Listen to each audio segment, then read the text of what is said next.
Good morning, Peter Goertz. I'm a psychiatrist. Should I take psychotropic medication or not? Whom can you believe? Whom can you trust?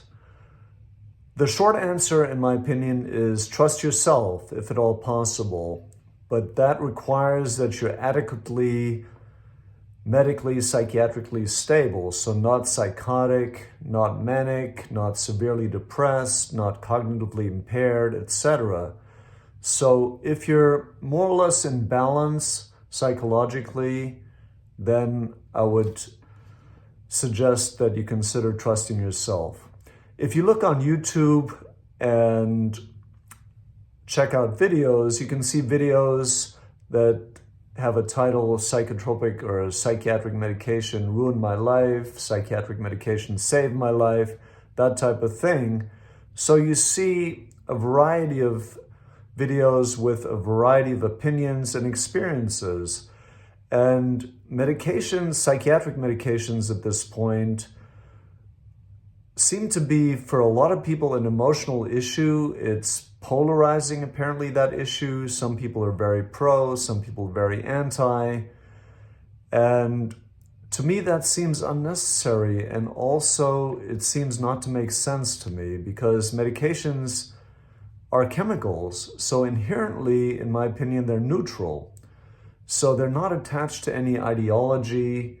However, of course, like chemicals in general, they can have adverse effects. So what we call side effects, for example, tardive dyskinesia, which is a particularly potentially troublesome side effect. They can cause withdrawal if you stop them abruptly, for example. So in my opinion, with this issue, as much as possible, you want to be your own authority. You want to respect your own preferences. You want to get information as much as necessary, but then ultimately go with what feels right to you. Again, if you're adequately stable, so if someone's in the middle of a manic episode, that's not the time to make a decision, in my opinion, regarding whether or not to take medication. So you would need some guidance if you're in an unbalanced state like a manic episode. Each person is different. Generally, we cannot predict effects of medicines with different people. So one person may do well on a particular medicine. Another person may have terrible adverse effects. And that generally cannot be predicted, unfortunately. And research is about statistics. So in research, a number of people are tested and examined, and then the results are looked at. But research in general does not necessarily tell you about what's going to happen for you individually. And in my opinion, anecdotal experiences need to be respected, and also individual experiences. So individual anecdotal experiences need to be respected, in my opinion.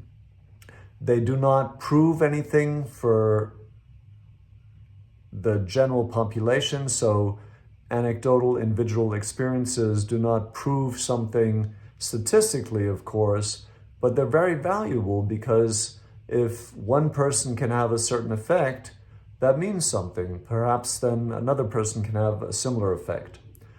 As far as myself, in 2017, I was very stressed and I had difficulty sleeping. I took Remeron and Restoril for sleep. Not every night, but most nights. And they helped with sleep.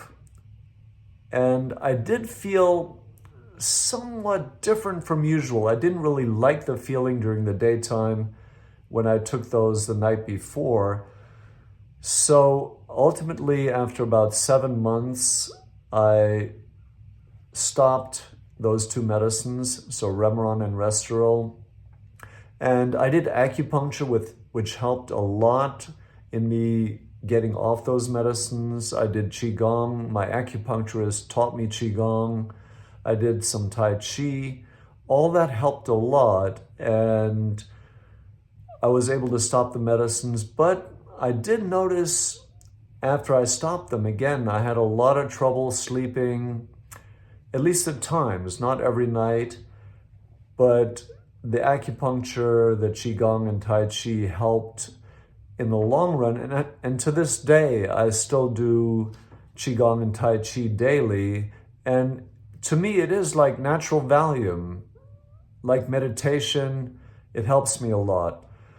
So at this point, I don't take any psychiatric medication, but I do Qigong and Tai Chi, and I'm doing fine. I'm sleeping well. Other things can help, of course, diet, exercise, yoga. So you want to look into things that you might be able to use to help you instead of psychiatric medicine if you're concerned about taking psychiatric medicine. The whole issue I'm talking about today touches on the general issue of decision-making also. So how do we make decisions? In this video, it's about taking psychiatric medicine or not taking psychiatric medicine, but it's also a general issue, how to make decisions. And to me, it seems wise, again, to make sure you're in a balanced state before you make important decisions. So mentally, psychiatrically balanced, not psychotic, not severely depressed, etc. And then you want to get as much information as necessary. And ultimately, though, you want to synthesize that information. And in my opinion, you're not a computer. So ultimately, after that synthesis, you need to go with what feels right to you. Thank you.